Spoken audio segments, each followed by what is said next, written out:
Hi everyone. Fall is in the air, so I am making my pot roast. It's the one thing I actually do well and don't make often enough, I guess, according to my kids, because they actually really like it. But I also often make banana bread at the same time I make my pot roast. So I told them I was making their pot roast, but they wanted banana bread too. And it's just not going to happen today. Banana bread, maybe tomorrow. So when I show pictures of my pot roast, I feel like sometimes when I say how I make it, it sounds more confusing. So I just decided to show you before I put it in the oven with the basics.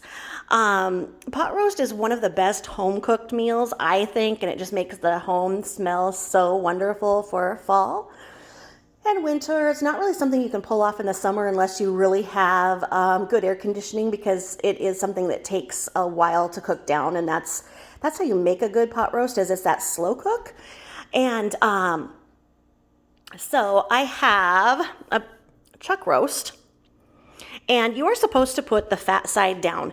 Now I didn't, because of the way that I had it in the refrigerator. I actually had the fat side up in the refrigerator, which made all of the, let's just say, fluids go to the base, and I just couldn't get it right. So this time I'm not doing it with the fat side up. I'm doing it with the lean side up.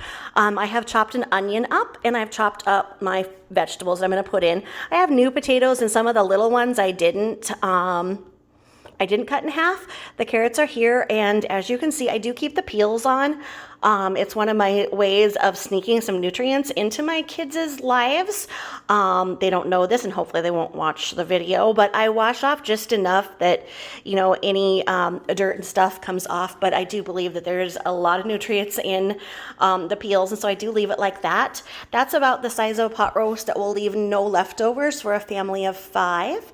I just do salt and pepper. I do parsley. I do a lot of garlic, Worcestershire sauce, olive oil, and I do have a reserve olive oil in the pantry should I not have enough there.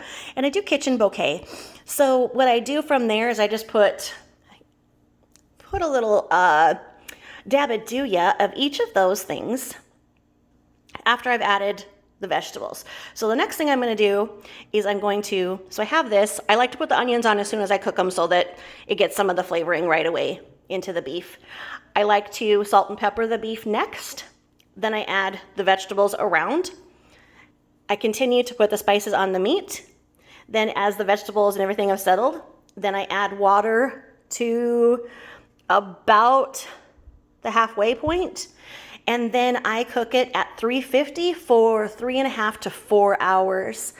The thing about the vegetables is that you can add as much as you want. A lot of people like celery, etc. The main thing is to have them all so that they'll cook at about the same time, because you're cooking them down for 3.5 hours, and you want them to cook at the same rate as the beef. So kind of like when you're making a stir fry. I should go back and cut this one in half. But when you're making a stir fry, you want everything to be able to cook the same, or you cook them at different times to make sure that happens. Sometimes the meat does cook faster than the vegetables, like this one I have. So what I want to do is make sure that everything is done at that time.